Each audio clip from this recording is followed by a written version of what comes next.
আপনি যদি সহজভাবে মক্কায় হজ করতে যেতে চান তাহলে আপনাকে কিছু গুরুত্বপূর্ণ ধাপ অনুসরণ করতে হবে।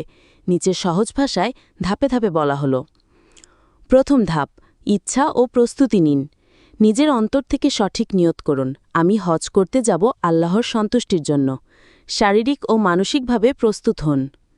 দ্বিতীয় ধাপ, পাসপোর্ট ও কাগজপত্র তৈরি করুন। মেশিন রিডেবল পাসপোর্ট থাকতে হবে। জাতীয় পরিচয়পত্র এনআইডি ও জন্মসনদ যদি দরকার হয় প্রস্তুত রাখুন। তৃতীয় ধাপ, হজ এজেন্সি বা সরকারি হজ ব্যবস্থার মাধ্যমে নিবন্ধন করুন। বাংলাদেশ সরকার প্রতি বছর সরকারি ও অনুমোদিত বেসরকারি হজ প্যাকেজ চালু করে। হজ পোর্টাল বাংলাদেশ থেকে নিবন্ধন করুন অথবা অনুমোদিত এজেন্সির সঙ্গে যোগাযোগ করুন। চতুর্থ ধাপ, হজের খরচ জমা দিন। সরকারি হজ প্যাকেজ ৮ থেকে ১০ লাখ টাকার মধ্যে। প্যাকেজ অনুযায়ী ভিন্ন হতে পারে। বেসরকারি প্যাকেজ সুযোগ সুবিধা অনুযায়ী কম বেশি হতে পারে। হজের টাকা নির্ধারিত ব্যাংকে জমা দিতে হয়। পঞ্চম ধাপ, ভিসা ও টিকিট।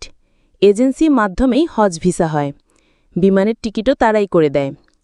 ষষ্ঠ ধাপ, হজ প্রশিক্ষণ নিন। হজের নিয়মকানুন ও করণীয় বিষয় শিখে নিন। প্রশিক্ষণ সাধারণত স্থানীয় উপজেলা বা জেলা শহরে হয়। সপ্তম ধাপ, সৌদি আরবের যাত্রা। ঢাকার হজ ক্যাম্প থেকে বিমানযোগে সৌদি আরব যাত্রা করেন।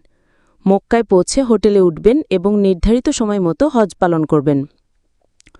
অষ্টম ধাপ, হজের রুকনগুলো পালন করুন।